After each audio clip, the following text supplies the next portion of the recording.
Well, for the sixth straight year, the Indiana University School of Medicine is celebrating a record-breaking year of research funding, bringing in $5 million more than the previous year.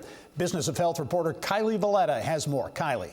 Thank you, Gary. The National Institutes of Health awarded researchers at the IU School of Medicine more than $217 million in 2021, which raises the bar once again on the school's all-time record. Of the top 20 research projects throughout the U.S. that earned the most funding last year, 8 departments at the IU School of Medicine appear on the list. Dr. Tatiana Foroud is the Executive Associate Dean for Research Affairs at the IU School of Medicine, and she joins me now to tell us more. Hi, Dr. Foroud. Welcome to the show. Hello, Kylie. It's really nice to be here. Thanks for being here. Let's talk about the funding. We mentioned it comes from the NIH. What's the significance of that money from the NIH versus other funding bodies?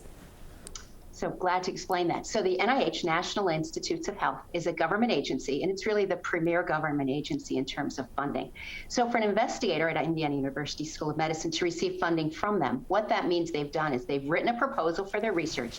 It's been reviewed by their peers, individuals who are leaders in the country, and it's been deemed to be in the top 10, maybe 20% of all the proposals that NIH received to be funded. So it's really a testament to the quality of the research that we have here at Indiana University School of Medicine to have that much grant funding. Okay, very good. Let's talk about how this funding impacts the community outside of the university. $200 million. How does that impact Indiana's business landscape in particular? It's a great question. So it's hard sometimes to put numbers on it. So there's been a report that was done around economic activity in 2020, and they estimated for every $1 million in NIH funding, that creates 13 jobs in Indiana and about $2.7 million in economic activity. So our $217 million of grant funding has created about 3,800 jobs in the potentially worldwide or countrywide, and 2,800 within the state of Indiana. And then if you think about what those individuals then use that money to do, things that they go buy because they've got these jobs, it's about $600 million annually in economic activity in Indiana. All right, big numbers, a large ripple effect. Of the research projects at IU that received the most funding, 4 of the top 5 connect to Alzheimer's disease. So talk about IU's strength in Alzheimer's research and how this funding is really going to help grow those projects. So let me say grow the projects and also help Hoosiers, which I think is an incredibly important link that I want to make sure to make. So you're right, we have great strength in terms of our funding in the area of Alzheimer's disease. We are ranked 4th from funding for NIA. The grants that we have that are really key to that is the first is around individuals with what's called early onset Alzheimer's disease. These are people who develop Alzheimer's between the ages of 40 and 65, so in the prime of their life. This is a study trying to understand the causes and also trying to understand how we can use that information to develop improved treatment so that we could potentially spare those individuals a devastating disease. Linked to that, another one of those 4 grants is called Treat AD. That's to develop new treatments for Alzheimer's disease. An important grant also, that one is led by Alan Palkowitz, the previous one by Dr. Liana Pastelova. The third one is called Model AD, and it's about animal models trying to understand how can we evaluate the drugs and treatments that we're thinking about first in an animal model before we can then move to human studies. And then the fourth is actually a study that I lead that is looking at how can we create resources for the nation around samples, and that's biological samples. If you'll let me, I'd like to tell you what the 5th grant is. It's not an Alzheimer's disease, but it's incredibly important for the state of Indiana. It's what's called a Clinical and Translational Science Institute. And the reason I want to mention it is it's a collaboration between Indiana University, Purdue University, and Notre Dame. So it's a statewide grant that supports research throughout our state and has really tremendous impact across our institutions. And if you could just touch on another ranking, the School of Medicine ranked 3rd in the U.S. for funding from the National Institute on Alcohol Abuse and Alcoholism. What's the significance of that for Indiana in particular? Oh, it's a great question. So if you think about the challenges we have around addiction, so addiction is a variety. Can it be, of course, alcohol, can be drug, it can be other substances.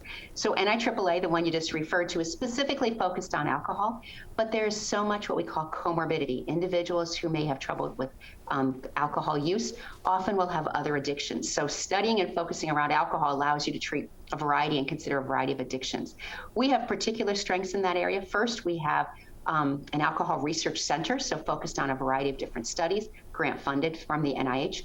We also have studies looking at what are the risk factors that lead to alcoholism. We also have a group of studies looking at liver damage due to alcohol. And then we also have studies related to the study of individuals who've been exposed to alcohol prenatally. So our work with the NIAAA, this agency focused on alcohol abuse, really covers the whole lifespan, from individual exposed in utero all the way to why do they develop alcohol dependence, what are the problems that result from that, and really trying to look at approaches, how can we reduce and lead to interventions to reduce the impact of alcohol in our community. All right, I know IU ranked very high nationally due to the work of researchers like yourself, Dr. Foroud. Thanks for being on the show today and giving us some of the details. Thank you so much for inviting me. Always glad to talk about our research. Thank you. Gary, back to you. All right, Kylie, thank you. Well, a $300 million mixed-use development is coming to Hendricks County. Hobbs Station will be built on 125 acres on the east end of Plainfield near the US 40 and Perry Road. It is being developed by Isaac Bambouche, the founder and president of Indianapolis-based New City Development. The project expected to take 5 to 10 years to complete and include residential, retail, and restaurant space, and will also offer logistics and office space. During construction, it is expected to create about 1,200 jobs, and then later, over time, 12,000 permanent jobs once complete. The project's name draws inspiration from the Hobbs family, which owned the Hobbs Nursery, once the state's oldest and largest plant nursery near that development. Bambouche says the area's character and rich history made it the perfect place for the project. And so you mix that also with the fact that you have the Vandalia rail line running through, and it speaks again to the commerce side of Plainfield, and there's so much more history there in terms of even U.S. presidents visiting Plainfield, and that resulting in the improvement of transportation lines in Indiana. So I mean, there's just so much there, and it kind of wedged into this town that most folks just think of as kind of this old farm town, but there's been actually so much that's occurred because of Plainfield, and that Indiana as a whole can be proud of because of Plainfield. Construction on the first phase of Hobbs Station is to begin this summer. Another big project also coming to Hendricks County in Brownsburg, a $100 million project planned near Lucas Oil Indianapolis Raceway Park. Garmong Development says the Commerce Park at Brownsburg Raceway will be located on nearly 50 acres near the auto racing facility. The Commerce Park, designed to promote research and development and manufacturing around the auto sports industry. Garmong says it expects the project to attract more than $100 million in new economic development and capital investment. Garmong did not provide an estimated timeline for construction.